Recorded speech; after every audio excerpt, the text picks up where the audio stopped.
మన ముకుంద జ్యువెలర్స్ వారి నూతన బ్రాంచ్ ఈ నెల 20న జూబ్లీ హిల్స్ లో ఘన ప్రారంభం. ఓపెనింగ్ సందర్భంగా అన్ని జ్యువెలరీపై ఉన్న VA మీద ఫ్లాట్ 10% తగ్గింపు, no making charges. Power star Pawan Kalyan నుంచి ఒక్క అప్డేట్ వస్తే చాలు ఇంటర్నెట్ షేక్ అవ్వాల్సిందే. కానీ ఇప్పుడు వచ్చిన ఆరో ఆఫ్ ఉస్తాద్ ప్రోమో చూస్తుంటే ఫ్యాన్స్ కి పూనకాలు వస్తున్నాయో లేదో కానీ సామాన్య ప్రేక్షకుడికి మాత్రం ఒక పెద్ద ప్రశ్న మొదలైంది. గబ్బర్ సింగ్ మ్యాజిక్ ని రిపీట్ చేస్తామంటున్న హరీష్ శంకర్ పవన్ కళ్యాణ్ ని మళ్ళీ ఆ పాత కాలపు మేనరిజమ్స్ లోనే బంధించేస్తున్నారా? ఈ ప్రోమోలో కొత్తదనం ఉందా లేక కేవలం పాత జ్ఞాపకాలనే అమ్ముకుంటున్నారా? చూసేద్దామా?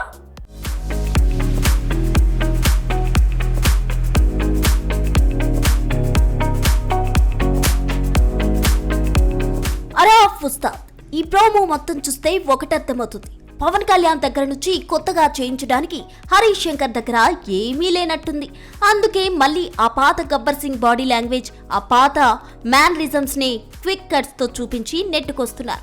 ప్రేక్షకులకు కావాల్సింది కొత్తదనం, కానీ ఇక్కడ కనిపిస్తుంది మాత్రం కేవలం పాత వర్షన్ కు పాలిష్ కొట్టిన విజువల్స్ మాత్రమే. ఇక దేవిశ్రీ ప్రసాద్ గారి సంగీతం వినడానికి బాగున్నట్టే ఉంటుంది, కానీ ఎక్కడో విన్న ట్యూన్ నే మళ్ళీ వాయించినట్టు అనిపిస్తోంది. ప్రోమోలో యానిమేషన్ క్వాలిటీ గురించి ఊదరగడుతున్నారు, కానీ అసలు షూటింగ్ లో విజువల్స్ పవర్ఫుల్ గా లేనప్పుడే ఇలాంటి గ్రాఫిక్ జిమ్మికులు అవసరమయ్యేది. సినిమా షూటింగ్ కంటే ప్రమోషన్స్ కే ఎక్కువ గ్రాఫిక్స్ వాడుతున్నారా అన్న సెటైర్లు కూడా కాస్త గట్టిగానే వినిపిస్తున్నాయి. ఇక మార్చి 26న రిలీజ్ అంటూ మేకర్స్ హడావిడి చేస్తున్నారు, కానీ పవన్ కళ్యాణ్ గారి పాలిటిక్స్ కు, ఆయన డేట్స్ కు సినిమా క్వాలిటీకి అస్సలు సింక్ కుదురుతుందా? మొన్నటి వరకు షూటింగ్ అప్డేట్స్ లేవు, ఇప్పుడు సడన్ గా పాటలు, ప్రోమోలు అంటే కంటెంట్ మీద నమ్మకంతోనా లేక హడావిడిగా రిలీజ్ చేసేయాలనా? హరీష్ శంకర్ భగత్ సింగ్ ను మరీ అంత మాస్ గా చూపించే ప్రయత్నంలో క్లాస్ ని మిస్ చేస్తున్నారా? ఫిబ్రవరి 22న రాబోయే పూర్తి పాటతో ఆయన క్లారిటీ వస్తుందేమో చూడాలి. ప్రోమోలో చూపించిన హంగామా సాంగ్ లో లేకపోతే మాత్రం ఉస్తాద్ కి ట్రోల్స్ తప్పవు. పవన్ కళ్యాణ్ క్రేజ్ ఉంటే ఏదైనా ఆడిపోతుందిలే అన్న థీమా మేకర్స్ లో కనిపిస్తోంది, కానీ కథలో బలం లేకపోతే మేనరిజమ్స్ ఎన్ని ఉన్నా లాభం లేదని రిమైండ్ చేసేస్తున్నారు నెటిజన్లు.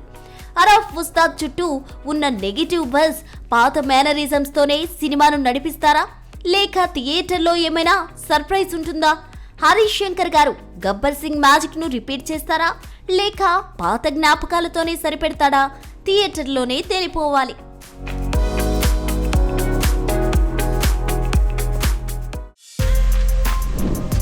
For more videos like this, subscribe Big TV channel.